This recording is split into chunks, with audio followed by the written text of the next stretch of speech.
Only study YouTube channel में आपका स्वागत है। तो आज हम मिलकर मुगलकालीन स्थापत्य कला के नोट्स को समझने वाले हैं। सोचिए कोई क्लास नहीं है, बिल्कुल नहीं। बस दोस्तों की एक स्टडी सेशन है। मेरे पास ये नोट्स हैं और हम एक एक लाइन को पढ़ेंगे और उसे आसान भाषा में समझेंगे ताकि एग्जाम में सब याद रहे। बिल्कुल, हमारा मकसद सिर्फ रटना नहीं है, बल्कि हर इमारत के पीछे की खास बात को समझना है।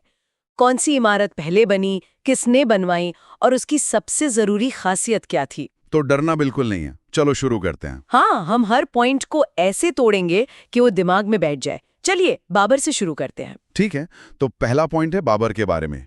नोट्स में लिखा है बाबर ने पानीपत में काबुली वाला मस्जिद का निर्माण करवाया था। हाँ, इसे ऐसे याद रखो। बाबर ने पानीपत की लड़ाई जीती जी। और उस जीत की खुशी में, या कह सकते हैं उस जीत की याद में, पानीपत में एक मस्जिद बनवाई। बस उसका नाम याद रखना है, काबुली वाला मस्जिद, अच्छा, एक निशानी के तौर पर। बिल्कुल। आगे लिखा है बाबर ने संभल की मस्जिद का निर्माण, वो आगरा की मस्जिद का निर्माण करवाया था। हाँ, तो पानीपत के अलावा बाबर ने 2 और जगह मस्जिदें बनवाई, एक संभल में और दूसरी आगरा में। ये मतलब सीधे सीधे याद रखने वाले फैक्ट्स हैं। ठीक है, अगला पॉइंट थोड़ा चर्चित है। बाबर के सेनापति मीर बांकी ने अयोध्या में राम मंदिर के स्थान पर बाबरी मस्जिद का निर्माण करवाया था। हाँ, तो नोट्स के मुताबिक ये मस्जिद बाबर ने खुद नहीं, बल्कि उसके एक कमांडर ने, मतलब सेनापति ने बनवाई थी। अच्छा, उसका नाम था मीर बांकी और जगह थी अयोध्या। समझ गया। अब कुछ अलग है, बाग बगीचों के बारे में। बाबर ने आगरा में नूरे अफगान बाग लगवाया था, जिसे आराम बाग के नाम से जाना जाता है। बाबर को बाग बगीचों का बहुत शौक था। हाँ, सुना है। तो उसने आगरा में एक बाग बनवाया जिसका असली नाम नूरे अफगान था, पर बाद में लोग उसे आराम बाग कहने लगे, जैसे घर पे किसी का निकनेम होता है ना। हाँ हाँ, बिल्कुल। बस वैसे ही। और इसी से जुड़ा अगला पॉइंट है, बाबर का अंतिम संस्कार सर्वप्रथम आराम बाग में ही किया गया था। सही बात है। जब बाबर की मृत्यु हुई तो उसे सबसे पहले उसी के बनाए आराम बाग में ही दफनाया गया था। बढ़िया, बाबर का तो एकदम क्लियर हो गया। अब आते हैं हुमायूं पर। नोट्स में है दिल्ली में दीन पनाह नामक भवन का निर्माण करवाया, जिसमें शेर मंडल पुस्तकालय बना हुआ है। तो हुमायूं ने दिल्ली में एक बिल्डिंग बनवाई जिसका नाम था दीन पना। ये एक तरह से मतलब उसकी राजधानी जैसी थी। ओके। और इसी बिल्डिंग के अंदर एक लाइब्रेरी थी जिसे शेर मंडल कहते हैं। कहते हैं कि हुमायूं इसी लाइब्रेरी की सीढ़ियों से गिरकर मरा था। अच्छा, ये वही लाइब्रेरी है? जी। ठीक है, आगे है रूहेलखंड की मस्जिद का निर्माण करवाया। हाँ, एक और मस्जिद जो हुमायूं से जुड़ी है वो है रूहेलखंड की मस्जिद। ये एक छोटा फैक्ट है। और फिर है हुमायूं का मकबरा दिल्ली में बना हुआ है। हाँ, ये बहुत जरूरी है। हुमायूं का मकबरा दिल्ली में है। इसके बारे में अब हम आगे अकबर वाले हिस्से में और जानेंगे। क्यों? क्योंकि इसे अकबर के समय में पूरा किया गया था। अच्छा, हुमायूं के बाद नोट्स में शेर शाह सूरी का जिक्र है। फटाफट इसे भी देख लेते हैं। हाँ, बीच में ये दौर भी बहुत जरूरी है। इसमें 4 पॉइंट हैं। शेरगढ़ का किला दिल्ली में, किला एक कोहना नामक मस्जिद वो भी दिल्ली में, रोहतासगढ़ का किला पंजाब में और शेरगढ़ का मकबरा सासाराम बिहार में। बिल्कुल। तो शेर शाह ने बहुत कम समय राज किया, लेकिन आर्किटेक्चर में बड़ा नाम छोड़ा। बस ये 4 चीजें याद रखनी है। हाँ। दिल्ली में 2 शेरगढ़ किला और किला एक कोहना मस्जिद, पंजाब में 1 किला रोहतासगढ़ और उसका खुद का मकबरा जो बिहार के सासाराम में है। ये मकबरा बहुत मशहूर है। ठीक है, अब आते हैं मुगल आर्किटेक्चर के सबसे बड़े नाम अकबर पर। और शुरुआत हो रही है हुमायूं के मकबरे से। हाँ, ये थोड़ा कंफ्यूजिंग लग सकता है। नोट्स में लिखा है हुमायूं का मकबरा दिल्ली, तो अकबर के काल की पहली इमारत। देखिए, है तो ये हुमायूं का मकबरा, लेकिन इसे बनवाया अकबर ने अपने शासनकाल में, इसलिए ये अकबर के दौर की पहली बड़ी बिल्डिंग मानी जाती है। समझ गया। अच्छा, इसे बनवाया किसने था? निर्माण हाजी बेगम की देखरेख में करवाया गया था, जो अकबर की सौतेली माँ थी। हाँ, तो इसे बनवाने का काम हुमायूं की बेगम और अकबर की सौतेली माँ हाजी बेगम ने अपनी देखरेख में करवाया था। और इसका आर्किटेक्ट कौन था? वास्तुकार मिरक मिर्जा ग्याज बेग। मिरक मिर्जा ग्याज बेग। नाम थोड़ा कठिन है, पर याद रखना जरूरी है। अब इस मकबरे की खासियतें हैं। पहला, मुगल काल की प्रथम इमारत है जिसमें सफेद संगमरमर का प्रयोग किया गया था। ये फर्स्ट वाला पॉइंट है, इसलिए इम्पोर्टेंट है। मुगलों ने पहली बार किसी बिल्डिंग में सफेद मार्बल का इस्तेमाल यहीं किया था। पहली बार? ओके जी। दूसरा, फर्स्ट यह मुगल काल की प्रथम इमारत है जिसमें दोहरे गुंबद प्रयोग किया गया है। एक और फर्स्ट, डबल डोम, मतलब एक गुंबद के ऊपर एक और गुंबद का स्ट्रक्चर। ये तकनीक भी मुगलों ने पहली बार यहीं इस्तेमाल की। अच्छा। और तीसरा, भारत का प्रथम मकबरा है जो 4 बाग पद्धति में बना हुआ है। बिल्कुल। ये तीसरा फर्स्ट है। 4 बाग स्टाइल का मतलब है मकबरे के चारों तरफ 4 हिस्सों में बटा हुआ बगीचा। ओके।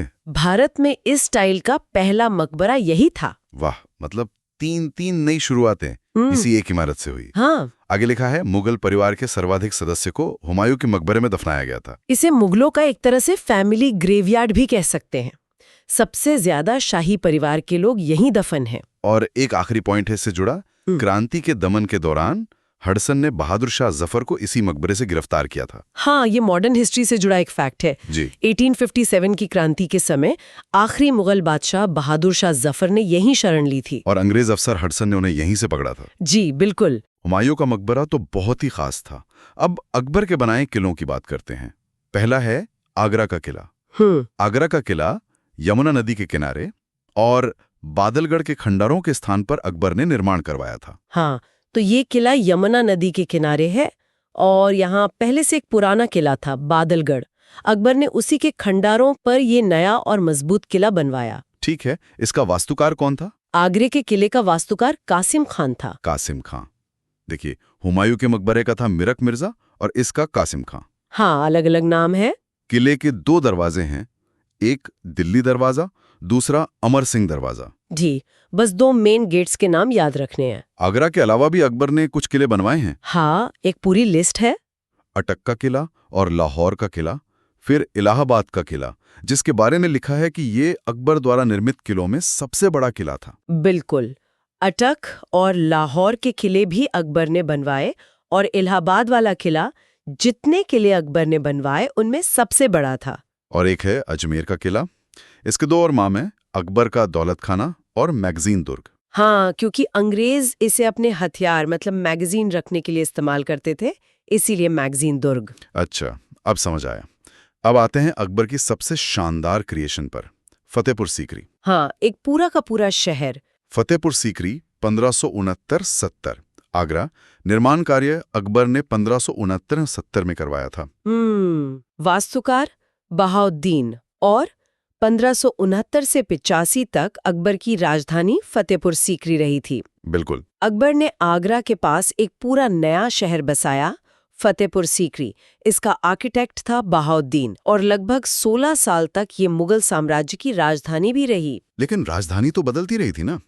नोट्स में एक क्रम दिया है। हाँ, ये क्रम याद रखना बहुत जरूरी है। पहले आगरा, फिर फतेहपुर सीकरी, फिर लाहौर और आखिर में वापस आगरा। सही है, पहले आगरा, फिर वो फतेहपुर सीकरी गया, फिर उत्तर पश्चिम की कुछ समस्याओं के कारण उसे लाहौर जाना पड़ा और आखिर में वो वापस आगरा लौट आया। ठीक है, अब फतेहपुर सीकरी के अंदर की इमारतों को देखते हैं। दीवाने आम और दीवाने खास। ये तो आसान है। आम मतलब आम लोग, खास मतलब खास लोग। अच्छा। तो दीवाने आम में अकबर आम जनता से मिलता और न्याय करता था और दीवाने खास में अपने मंत्रियों के साथ सीक्रेट मीटिंग्स करता था। दीवाने खास के बारे में एक और बात लिखी है, इबादत खाना एवं धर्म विभाग की संसद के लिए प्रयोग किया जाता था। हाँ, दीवाने खास का इस्तेमाल इबादत खाना के तौर पर भी होता था। मतलब जहाँ अकबर अलग अलग धर्मों के गुरुओं के साथ चर्चा करता था। ओके, अब है पंचमहल। इसके बारे में लिखा है कि ये 5 मंजिला है, बौद्ध शैली में बना है, पिरामिड जैसा आकार है और इसे फतेहपुर सीकरी का हवा महल कहते हैं। देखिए, इसके नाम में ही सब कुछ है। पंच मतलब 5 मंजिल। हाँ। ये बिल्डिंग बौद्ध विहारों की तरह बनी है और नीचे से ऊपर की ओर छोटी होती जाती है, एक पिरामिड की तरह। और क्योंकि ये खुली खुली है, इसे फतेहपुर सीकरी का हवा महल भी कहते हैं। बहुत दिलचस्प है। अब कुछ और महल हैं, मरियम उस जमानी का महल, तुर्की सुल्ताना का महल और जोधाबाई का महल। हाँ। जोधाबाई के महल के आगे लिखा है फतेहपुर सीकरी की सबसे बड़ी इमारत। हाँ, ये खास बात है। जोधाबाई का महल पूरे कॉम्प्लेक्स की सबसे बड़ी बिल्डिंग है। और एक है बीरबल का महल, हिंदू शैली में निर्मित। जी, ये भी एक खास पॉइंट है कि बीरबल का महल हिंदू आर्किटेक्चर स्टाइल में बना है। ठीक है, और आखिर में जामा मस्जिद। इसे फतेहपुर सीकरी की सबसे सुंदर इमारत कहा गया है। हाँ, ये वहाँ की सबसे खूबसूरत बिल्डिंग मानी जाती है। और एक और जरूरी बात, यहीं से अकबर ने अपने नए धर्म दीन-ए इलाही की शुरुआत की थी। अच्छा, इसी मस्जिद से? जी। अकबर का दौर तो वाकई बहुत बड़ा था।